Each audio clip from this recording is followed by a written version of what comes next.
ជាធំទេញចាតែហេតុអ្វីក៏វាស្នាខ្ញុំខុសគេតែឯងឆ្លងកាត់វាលវត្តសង្សារមានអ្នកណាគេចំជ្រុំជ្រែងត្រូវតស៊ូរកខ្លួនឯងរហូតដល់មានថ្ងៃនេះ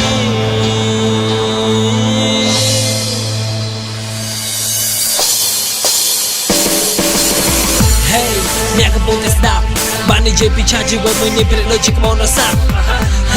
ពេលខ្លះរូបវិបាកជាស្លាប់ប៉ុន្តែនៅក្នុងត្រដោធ្វើអ្វីដែលល្អប្រសើរជាងដីចាំស្លាប់រឿងខ្ញុំពិតមានផាជីវិតពិបាកក៏ចាប់ពីអ្នកដទៃដំបូងខ្ញុំគិតតែព្រមនេះខិតកំណត់ឲ្យជីវិតខ្ញុំមកហាចង្រៃខ្ញុំដែលយំនឹងរាល់រាត្រីខ្ញុំដែលគិតថាមកពីអីតែមានព្រះទៅលើផែនដីតោះកំណត់ឲ្យពីនិយាយអាចទៅចាប់ពី3កំ pl ែងមកស៊ីឆ្លងគេធ្វើទូរស័ព្ទត្រឹមទៅធ្វើការទៅបាយកញ្ចក់ណាវិទ្យាល័យក៏រៀនមិនចប់អើយរឿងខ្ញុំវិខ្សែវែងជាងអបទៅបីតែមានតែជាចម្រៀង12 3បងក៏រាប់មិនអស់ដល់ពេលមានចិត្តស្រឡាញ់តន្ត្រីរំច្រៀងឲ្យគេមិនយកកំរៃទៅគេបោកប្រាស់ទាំងយកតែថ្ងៃ3ឆ្នាំផុតតែហាក់មានតម្លៃណាស់ហើយតែជាថាលាជាពីតន្ត្រីប៉ុន្តែដែលមាននិស្ស័យត្រូវម្ចាស់ស្ត្រីគ្រប់ពេញតន្ត្រីមកស្រោចសុំលឹកមើលទៅវេហា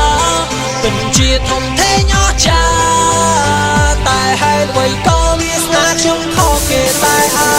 ងឆ្លងកាត់វាលវត្តសង្សារគ្មានអ្នកណាគេចំជ្រុំជ្រែងត្រូវតស៊ូរូបខ្លួនឯងរហូតដល់មានថ្ងៃនេះជីវិតខ្ញុំមានអីអស្ចារ្យជីវិតខ្ញុំជឿចាប់ប៉ុណ្ណាតើជីវិតខ្ញុំមានអីអស្ចារ្យតើខ្ញុំគួរទៅប្រាប់អ្នកណាមានតែចង់ប្រមាជាអក្សរ Let's go ឡើងតវ៉ាប្រឆាំងវាសនាកុំមើលងាយថាការជោគជ័យបានដោយងារជួយយើងរស់ក្រោមមេឃតែមួយតែវាសនាយើងខុសគ្នា You can see who the top dance me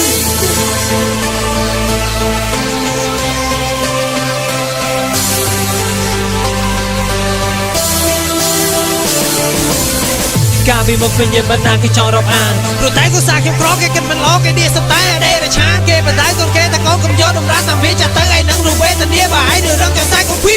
វាសំដីគេមកម៉ាត់ដូចគេកាប់នឹងបថាឌីលពូជវាមកជុំតែងប់គេឌីលដល់កាយ៉ាងភើខ្ញុំចាត់ទុកពីពេញតែនោះជាពីប៉ុន្តែអរគុណដែលជួយគាត់នៅកាយ៉ាងឲ្យមួយអ្នកខ្លះក៏ជាមិនដឹងរឿងពិតមិនដល់ផ្លែចាំមកថាសុំគិតឲ្យច្បាស់មិនពេលដែលយើងថាបននិយាយទៅគិតមកក្រោយក៏មិនដែលគំនិតអាប្រៃវាតម្លៃលើអ្នកដទៃព្រោះវាអាចទៅសារសំដីអាចបង្កជាហានិភ័យ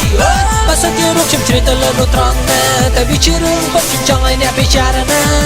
កុំបន្តលើក្រុមលិខិតត្រូវកំណត់កំណែជីវិតក៏មិនមួយស្រាប់តានកុំដិនកុំចោទចាញ់ណាសុំលឹកមើលទៅវេហាពិតជាធំធេងអស្ចារ្យតែហេតុអ្វីក៏វាស្នាខ្ញុំខុសគេតែឯងឆ្លងកាត់វាលវត្តសង្សារគ្មានអ្នកណាគេចំជ្រុំជ្រែងត្រូវតស៊ូរួបខ្លួនឯងរហូតដល់មានថ្ងៃនេះជីវិតខ្ញុំមានអីអស្ចារ្យ